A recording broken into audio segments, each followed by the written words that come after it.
ఇచ్చింది 2020లోనే ఇద్దరు కూడా కలిసి సహజీవనం మొదలుపెట్టారు. అంటే there was no legal process of getting married, simply they have started living together.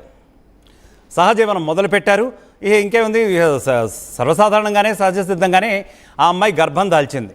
గర్భం దాల్చిన తర్వాత 2021లో మొదటి బిడ్డ పుట్టినట్లుగా మనకు సమాచారం అందుతోంది.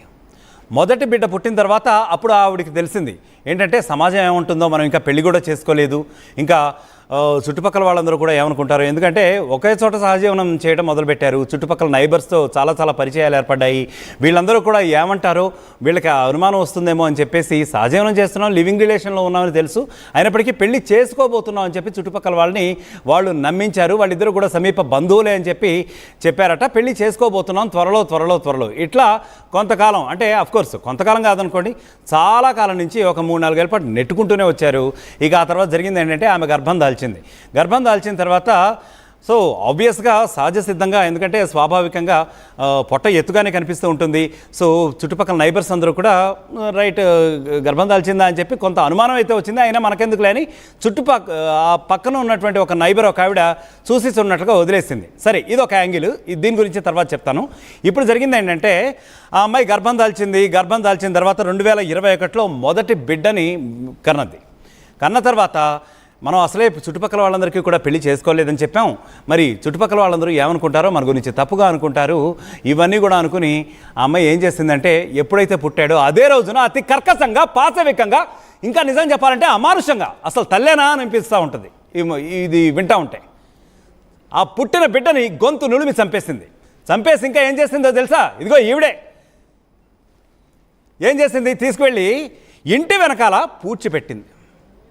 ఆ తర్వాత ఈ విషయం నలుగురికి మళ్ళీ తెలియకుండా కూడా మేనేజ్ చేసుకుంటూ వచ్చింది.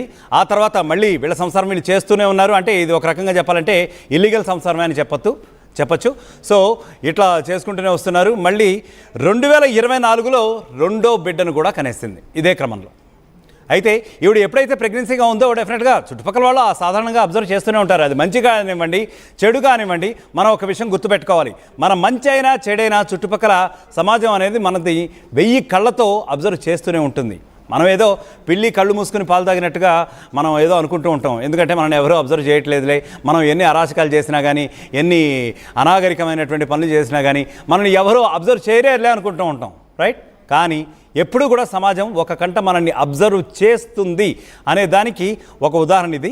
సో 2024లో ఇదే క్రమంలో ఆమె రెండో బిడ్డను కూడా కంది. ఎంతైనా పాశవికమైనటువంటి నేచర్ కదా, ఇందాక చెప్పుకున్నట్టుగా మొదటి బిడ్డనే, తొలిచూరు బిడ్డనే అతి కర్కశంగా, పాశవికంగా గొంతులను మీద చంపేసి వెనకాల పాతిపెట్టింది. రెండో బిడ్డను కూడా సేమ్ అలాగే చేసింది. రెండో బిడ్డను కూడా చంపేసింది. ఈ ప్రియుడు భవిన్ అన్నట్టుగా మనకు తెలుస్తుంది ఇక్కడ. అయితే ఈ భవిన్తో కలిసి మళ్ళీ మామూలుగానే సాదాసీదాగా రోజులు గడుపుతున్నారు. అయితే ఎప్పుడైతే ఆమెకి ఇలా కాలక్రమేణా కొంత కాపురం జరిగాక ఆమెకి ఎందుకో ఒక ఆలోచన వచ్చింది. అదేంటంటే 2 బిడ్డల్ని చంపి పాతి పెట్టాను, నాకు పాపం తగులుతుందేమో, కాబట్టి దానికి పాపానికి ఒక నిష్కృతి చేసుకుందాం అనుకుంది. ఏంటి, పాపానికి పరిష్కారం ఒకటి ఏదైనా చెయ్యాలి అనుకుంది. ఎందుకంటే పాపం చేసిన తర్వాత ఎక్కడో ఆవిడకి ఆలోచన వచ్చింది, ఏంటంటే ఈ పాపాలకి పరిహారం ఏదైనా చేసుకోవాలి, నిష్కృతి ఏదో చేసుకోవాలి అని చెప్పి ఏం చెప్పిందంటే ప్రియుడితో అసలు విషయం చెప్పేసింది. ఇట్లా 2 బిడ్డలను కన్నాను కదా, కన్నిన తర్వాత వాళ్ళిద్దరిని తీసుకెళ్ళి ఇంటి వెనకాల పాతి పెట్టాను అని చెప్పి.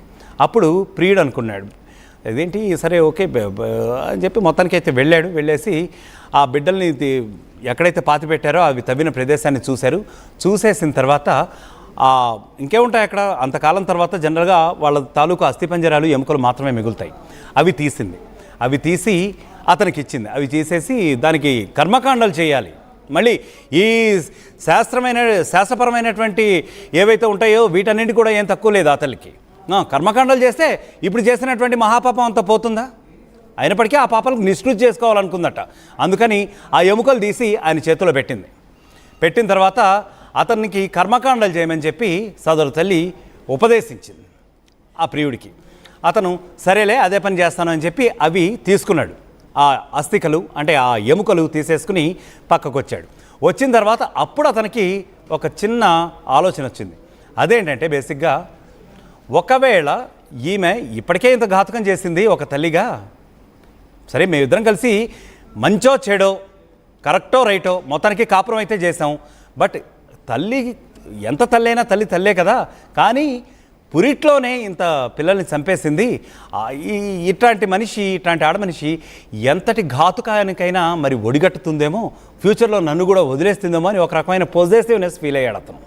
అయిన తర్వాత ఏం చేశాడంటే, అతనికి వచ్చిన ఆలోచనతో అతను ఆ అసికలు ఆమె చెప్పినట్టుగా కర్మకాండాలు జరిపించలేదండి, జరిపించకుండా ఒక చోట దాచిపెట్టి కొంతకాలం వేచి చూశాడు. ఎందుకంటే రేపమన్నాడు. ఇతనుకున్న పొజెసివ్నెస్ వల్ల అతనికి ఎందుకో మొత్తానికి ఇప్పుడు చెప్పినట్టుగా ఆలోచన అయితే వచ్చింది. సో ఒకవేళ నన్ను కాదని ఇంకా వేరే ఎవరితో అయినా వెళ్ళిపోతుందేమో అని ఒక అభద్రతా భావం ఫీల్ అవ్వడం వల్ల ఆ ఎముకలు అయితే అక్కడ వరకు దాచిపెట్టాడు. ఇక్కడ వరకు ఒక యాంగిల్ బాగానే ఉంది. అయితే ఎప్పుడైతే ఆమె వేరే పెళ్లి చేసుకుంటాను, ఇంకా నీతో నాకు పొసగట్లేదు అని చెప్పి ఇతను అనుమానించినట్లుగానే కొంతకాలం తర్వాత చెప్పింది. అప్పుడు అతని ప్లాన్ ఇక ఇంప్లిమెంట్ చేయడం మొదలుపెట్టాడు. ఏమిటి? ఎందుకంటే నేను ఇది ముందే ఊహించాను కాబట్టి నీకు ఎలా చెక్ పెట్టాలో, నీ గేమ్స్కి ఎలా చెక్ పెట్టాలో నాకు తెలుసు అని చెప్పి ఆ ఎముకలు ఉన్నాయి కదా, వాటి ఫోటోలు తీసుకొచ్చి అలాగే ఎముకలు చూపించి ఇక ఈమెని బ్లాక్మెయిల్ చేయడం మొదలుపెట్టిన తర్వాత ఎక్కడికి తీసుకెళ్ళాడు? బ్లాక్మెయిల్ డైరెక్ట్గా తీసుకెళ్ళి పోలీస్ స్టేషన్లోని అప్పగించాడు. ఇంకో 2 బిడ్డల్ని ఇట్లా చంపేసింది, నాకు కూడా చెప్పకుండా దాచింది, ఇప్పుడు నాకు తెచ్చి ఇచ్చింది, ఇది జరిగింది అని చెప్పాడు. అంటే ఇక్కడ యాంగిల్ ఏంటంటే, అక్కడ 2 బిడ్డల్ని చంపేసింది ఆ క్రూరత్వం మూర్తిభవించినటువంటి అదిగో ఆ మనిషి. నెక్స్ట్ యాంగిల్ ఏంటంటే, చుట్టుపక్కల నైబర్స్ గురించి ఇందాక నేను మీకు చెప్పాను. ఆ పక్కన ఉన్నటువంటి ఒక ఆవిడ ఈమెని అదే పనిగా గమనిస్తూ ఉంటుంది. ఎందుకంటే శారీరకంగా కొన్ని మార్పులు వస్తూ ఉంటాయి ప్రెగ్నెన్సీ వచ్చిన తర్వాత. ఈమె పొట్ట ఏమో కాస్త ఎత్తుగా కనిపిస్తుంది కొంతకాలం తర్వాత ఫ్లాట్గా కనిపించింది. దీని గురించి ఆమె ఎప్పుడైతే క్వశ్చన్ చేసిందో అప్పుడు ఇక ఈ నైబర్కి, ఈ సదరు మహిళకి కూడా శత్రుత్వం మొదలైనట్లుగా మనకి ఇక్కడ బేసిక్ అప్డేట్ వస్తుంది. ఏంటంటే శత్రుత్వం మొదలైంది. ఆ తర్వాత ఆమె మీద కక్ష పెంచుకుంది. ఓహో, కొంపతీసి జనరల్గా దొంగకే తెలుస్తుంది కదా వాడు చేసిన దొంగతనం ఏంటో, ఆ టైపులో ఈమెకి ఒక రకమైనటువంటి అభద్రతాభావం ఈమె కూడా వచ్చేసింది. ఓమో, నా గురించి నేను చేస్తున్న వెధ పనులన్నింటినీ గురించి కూడా ఈ నైబర్స్కి ఎక్కడ తెలిసిపోయిందో, ఏం చేస్తారో అని చెప్పి ఈమె ఎంత తెలియగలదో చూసారా? ఎంత తెలియగలదంటే ఈమె నైబర్ మీద పరువు నష్టం దావా వేసింది.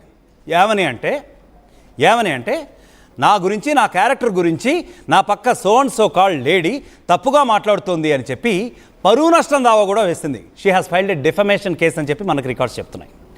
ఆ డిఫమేషన్ కేసు వేసిన తర్వాత సరే ఇక ఇరుపక్షాలు కూడా కోర్టుకు వెళ్ళాయి. సరే, అది అట్లా నడుస్తూ ఉంది, ఇప్పటికీ కూడా నడుస్తూనే ఉంది ఆ డిఫమేషన్ కేసు.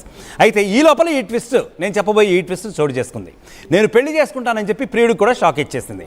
గత 4-5 ఏళ్ళ నుంచి ఏ ప్రియుడితో అయితే ఈ సదరు మహిళ అదిగో అమాయకంగా కనిపిస్తుంది మహాతల్లి, ఆవిడ ఇప్పుడు నేను వేరే పెళ్లి చేసుకుంటున్నాను, ఇక నాకు నీతో పొసగదు అని చెప్పింది. ఇంకేముంది, ఇంకా గురుడు ఇంకా అతని గేమ్ ప్లాన్ మొదలుపెట్టాడు. వెంటనే ఆస్తిపంజరాలను తీసుకెళ్ళి పోలీసులకు ఇచ్చాడు. ఇట్లా 2 పిల్లల్ని చంపేసింది, మేమిద్దరం మొత్తం పూసకొచ్చినట్టుగా పోలీసులకి 2020 నుంచి కూలంకషంగా దశల వారీగా ఏమేమి జరుపుకుంటూ వచ్చాయో అన్నీ చెప్పేసి ఇప్పుడేమో ఇట్లా అంటోంది అని చెప్పి పోలీసులకి చెప్పేశాడు.